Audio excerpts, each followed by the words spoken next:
One of the toughest feats at the quarterback position has to be throwing for 5,000 yards in a single season. This is something that's only been accomplished 15 total times and only done by 9 different quarterbacks throughout the league's over 100+ year history. To break down just how tough of an achievement this is, for a QB to hit 5,000 yards back when the regular season was 16 games, he had to play every single week and throw for an average of 312.5 yards every game. Since 2021, when the 17-game regular season was introduced, this average drops to a still impressive 294.2 yards per game. Today, I want to take a look at every 5,000+ yard passing season and break down just how dominant each quarterback was. Starting things off with Dan Marino. Marino was a quarterback that was well ahead of his time. During the 80s, the level of play at the quarterback position was far from what it is today. But Marino is still one of the few players from his era whose numbers still age well, even with today's quarterbacks being much more athletic. In 1984, he became the first player in history to pass for 5,000 yards. He finished the season completing 362 out of his 564 pass attempts for 5,084 yards, 48 touchdowns, and 17 interceptions.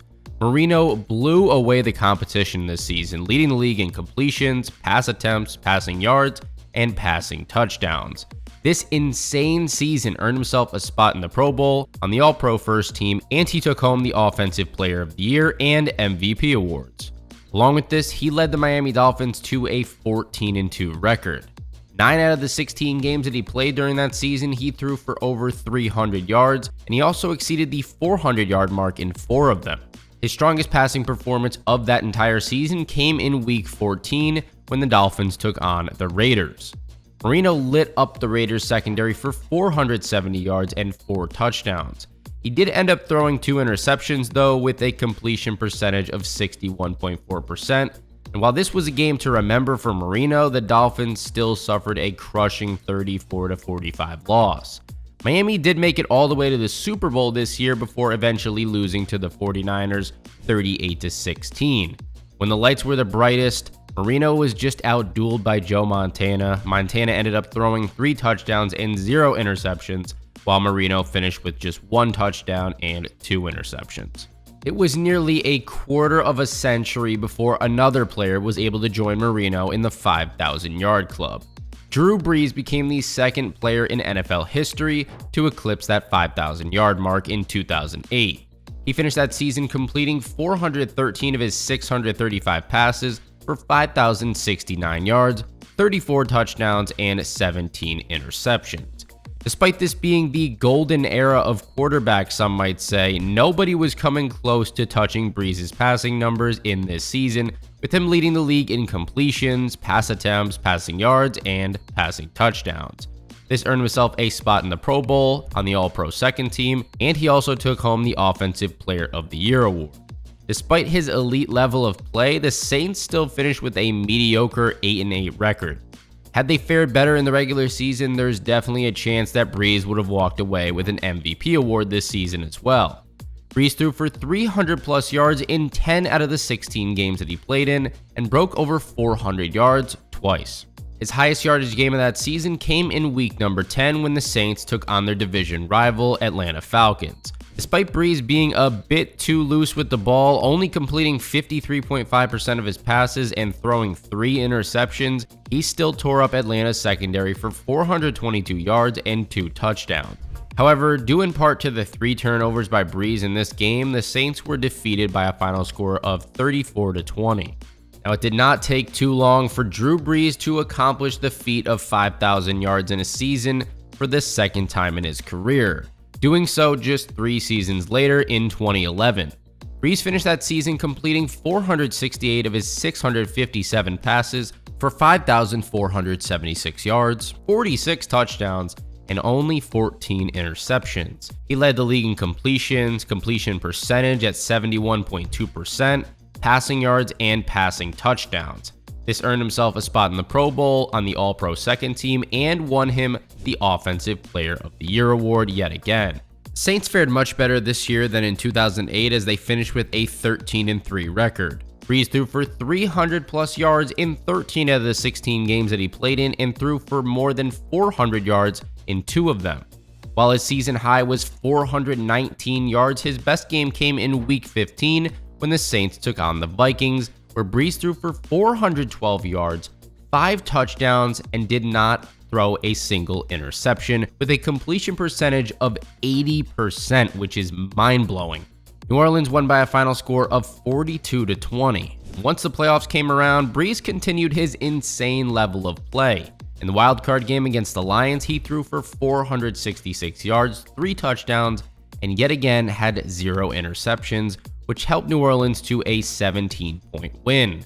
Unfortunately, the divisional round matchup against the 49ers would be a bit too much for the Saints defense to handle. Brees did all he could though, throwing for another 466 yards, 4 touchdowns, and 2 interceptions on an unbelievable 63 pass attempts. The Saints were ultimately bounced from the playoffs that day, but Brees had a year to remember, all while setting the NFL record at the time for most passing yards in a single season. In that same season, Brees was joined by some elite company, with Tom Brady also throwing for 5,000 yards. It would not be a list of passing achievements without the greatest of all time making an appearance at least one time. He finished the season completing 401 out of his 611 attempts for 5,235 yards, 39 touchdowns, and 12 interceptions. Despite this elite season, Brady only earned himself a Pro Bowl spot for all his efforts. Brady led the Patriots to a 13-3 record that year and even threw for over 500 yards in one of those games. That historic matchup for Brady took place in week number 1, where he started the season off with an elite 517 yards, 4 touchdowns, and 1 interception, while completing 66.7% of his passes. New England went on to win that game against the Dolphins by a commanding 14 points. And this also set what ended up being a career high in single-game passing yards from Tom Brady. Now, the Patriots made it pretty deep in the playoffs that year, all the way to the Super Bowl, before it finally ended at the hands of Tom Brady's kryptonite, Eli Manning and the New York Giants. Shockingly, Brees and Brady were not the only quarterbacks to throw for 5,000 yards in 2011. Matthew Stafford rounded out the trio of players to accomplish this feat in the historic season. Thus far, this is the only season in NFL history in which 3 players have done this.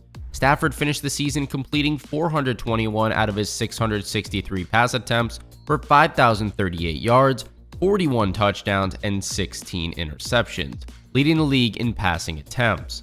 To make things even more impressive, he did this just 1 year removed from getting surgery to repair his AC joint separation in his shoulder. This earned himself the Comeback Player of the Year award, but it was also the only accolade that he did win that season. Stafford led the Lions to a 10-6 record, and similar to Brady, he also threw for over 500 yards in a single game. His historic day took place in week number 17 on New Year's, where the Lions took on the Green Bay Packers. Stafford threw for 520 yards, 5 touchdowns, and 2 interceptions while completing 61% of his pass attempts. This still stands as a career high for single-game passing yards for Stafford. However, even with his mind-blowing performance, they still somehow lost by a final score of 45-41. Once they reached the playoffs in that season, they unfortunately had to go up against Drew Brees and the Saints in the wildcard game. The Saints took this game by 17 points, but Stafford still finished that day with 380 passing yards, 3 touchdowns, and 2 interceptions in that loss. In 2012, Drew Brees was the sole quarterback to hit that 5,000-yard mark. As a result of this, he established himself as the first and only player in NFL history to ever accomplish this feat in back-to-back seasons. He finished the year completing 422 out of his 670 pass attempts for 5,177 yards, 43 touchdowns, and 19 interceptions, leading the league in passing yards, passing touchdowns, and interceptions. However, he was only awarded with a spot in the Pro Bowl for all his efforts. A likely contributing factor in this is the fact that the Saints struggled to a 7-9 record. Brees finished the season throwing for 300 plus yards in 10 out of the 16 games that he played in this season and 400 plus in 2 of them. His best game of that season came in week 16 when the Saints took on the Cowboys. Brees finished that game with 446 yards, 3 touchdowns and 0 interceptions. The Saints came out on top by a final score of 34-31. I feel like there isn't a more fitting transition away from Drew Brees than to the person who broke his single season passing record by just 1 single yard. Just 2 years after coming back from a neck injury and missing the entire season, Peyton Manning was one of the 2 quarterbacks to throw for 5,000 plus yards in 2013. Shockingly, Manning was able to accomplish this feat for the first time in his career at the age of 37.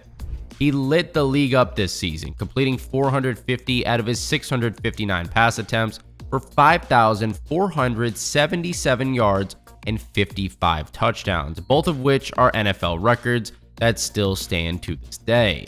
He led the league in passing completions, pass attempts, passing yards, and passing touchdowns, while leading the Denver Broncos to a 13-3 record. This earned himself a spot in the Pro Bowl, an All-Pro First Team appearance, and he took home both the Offensive Player of the Year and MVP awards. Manning threw for 300 plus yards in 12 out of the 16 games that he played in this season and 400 plus in 4 of them. His best game of that season came in Week 1, where the Broncos took on the Ravens. Manning started his season off on the right foot, putting up a ridiculous 462 yards, 7 touchdowns, and 0 interceptions while completing 64.3% of his passes. Not only did Denver secure a dominant 49-27 win to begin their year, but Manning also tied the NFL record for the most passing touchdowns in a single game on that day. During the playoffs, Manning continued to play well against the Chargers and the Patriots before throwing 2 picks against the Seahawks and getting blown out 43-8 in the Super Bowl.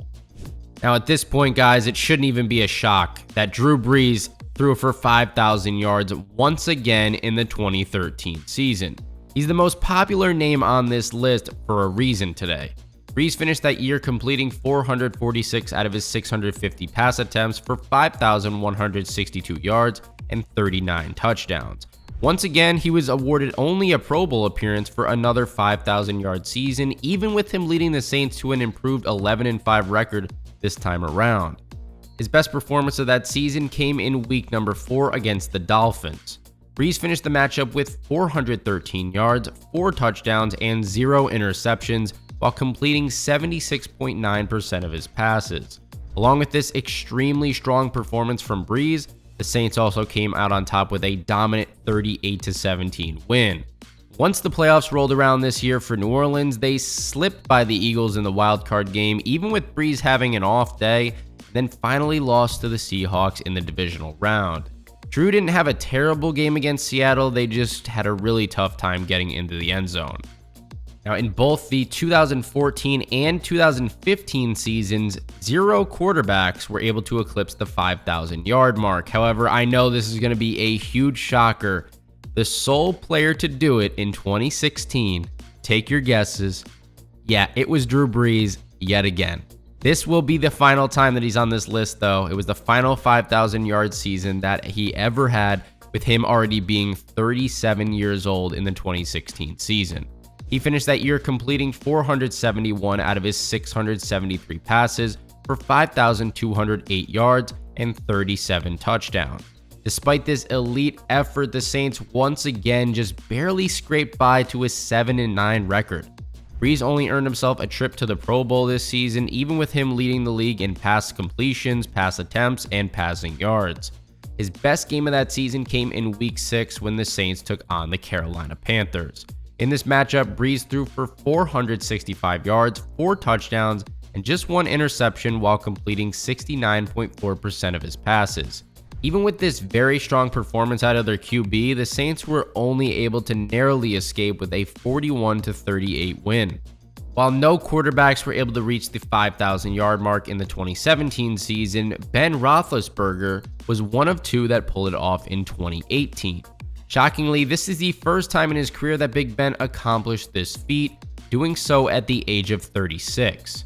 He finished that season completing 452 out of his 675 passes for 5,129 yards and 34 touchdowns. He led the league in completions, passing attempts, passing yards, and even interceptions with 16. Whether it was due to the league-leading amount of interceptions or the Steelers finishing that season with a 9-6-1 record, Roethlisberger didn't even make the Pro Bowl, which is pretty surprising. He threw for 300-plus yards in half of the games that he played in this season and had 2 games over 400 yards. While his season high was 462 yards in a game, his best game came in Week 2 against the Kansas City Chiefs, where he threw for 452 yards, 3 touchdowns, and 0 interceptions while completing 65% of his passes. Despite that strong performance, the Steelers were still defeated by a final score of 42-37. The quarterback who defeated Roethlisberger in that Week 2 matchup ended up being the only player that joined him in the 5,000-yard club that season. Despite it being his first year as a full-time starter, Patrick Mahomes made it a season to remember, completing 383 out of his 580 passes for 5,097 yards and 50 touchdowns, leading the league in passing touchdowns and touchdown percentage. Along with this, he led the Chiefs to an incredible 12-4 record.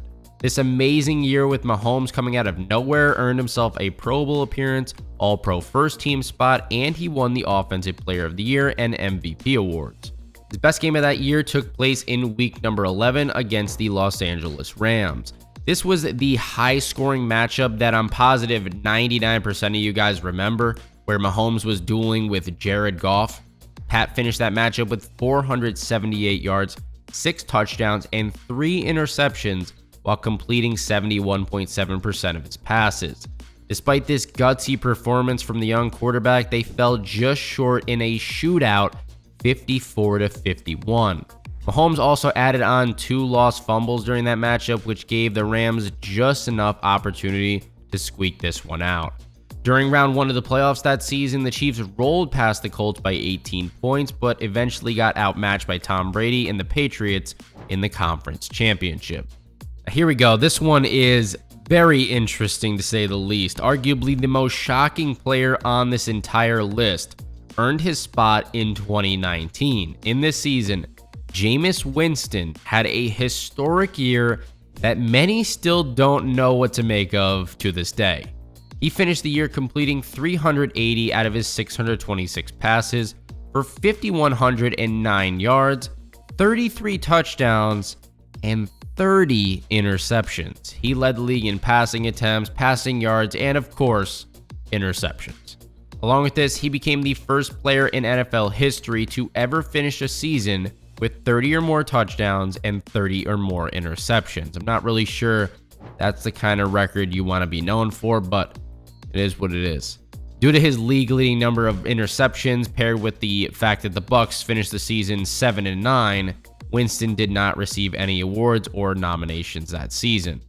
He threw for 300-plus yards in 11 out of his 16 games that he played in, 400-plus yards in 3 out of the games as well. Strongest showing of that season came in Week 15 when the Bucs took on the Lions. Winston finished that matchup with 458 yards, 4 touchdowns, and 1 interception while completing 66.7% of his passes in a dominant 38-17 win. Just another testament to his generational longevity. An entire decade after his first 5,000-yard passing season, Tom Brady was back again with his second in 2021, joining Drew Brees as the only players to ever have multiple 5,000-plus yard seasons at the time. This year, Brady completed 485 out of his 719 passes for 5,316 yards and 43 touchdowns, leading the league in completions, passing attempts, passing yards, and passing touchdowns. Arguably, the most impressive thing about this entire season is the fact that Brady accomplished all of this at 44 years old and only threw 12 interceptions. Along with this, he led the Bucs to a 13-4 record. This earned himself a spot in the Pro Bowl and on the All-Pro second team. He threw for 300-plus yards in 9 out of the 17 games that he played in and eclipsed 400 yards 3 times that season. And just coming off that Super Bowl the year prior, Brady and the Bucs were barely outmatched in the divisional round of the playoffs after losing to the Rams 30-27. Now we're going to move on to a player who accomplished this insane feat in only his second season as a starter, Justin Herbert joined this list of elite quarterbacks that make up the 5,000-yard club in the 2021 season as well. He finished that year completing 443 out of his 672 attempts for 5,014 yards and 38 touchdowns. Along with this, he led the Chargers to a 9-8 record. This earned himself the first Pro Bowl appearance of his career. Herbo's strongest passing performance came in week number 5 when the Chargers took on the Browns. Herbert diced up the Cleveland secondary for 398 yards, 4 touchdowns, and 0 interceptions while completing 60.5% of its passes. LA narrowly escaped by a final score of 47-42. 9-8 unfortunately wasn't good enough to sneak the Chargers into the playoffs, and I'm not sure if everybody remembers, but the last game of that season was against the Raiders, and if the two teams had tied on that day, they would have both got in. In 2022, Patrick Mahomes became the most recent player to ever throw for 5,000 plus yards. This season put him alongside Drew Brees and Tom Brady as the only players in history to accomplish this feat multiple times. He finished the season completing 435 out of his 648 pass attempts for 5,250 yards and 41 touchdowns, leading the league in passing yards and passing touchdowns while keeping his interceptions down to just 12. Along with this, he led the Chiefs to a 14-3 record. His incredible numbers paired with his team's success led to Mahomes being named to the Pro Bowl and All-Pro First Team, along with taking home the MVP award. He passed for 300 plus yards in 10 out of the 17 games that he played in that season and threw for 400 yards in 2 of those games. While his season high was 446 passing yards, his strongest performance came in Week 7 against the San Francisco 49ers, where he threw for 423 yards, 3 touchdowns, and 1 interception while completing 73.5% of his pass attempts against a very talented 49ers defense. As a result of this elite air raid, the Chiefs came out on top by a final score of 44-23. Mahomes is also the only player on our list today that won the Super Bowl after throwing for 5,000 plus yards in a season. Kansas City defeated the Eagles in a crazy high-scoring game, 38-35. Mahomes only finished that day with 182 passing yards, but threw 3 touchdowns and not a single interception. Barring any injuries, there is definitely a strong chance that Mahomes will make a return to this list in the near future. As long as he can get some receivers on his side, I think he'll be good. Anyways, guys, if you enjoyed this video, as always, drop a thumbs up and comment any more video ideas you have down below. Catch you the next one.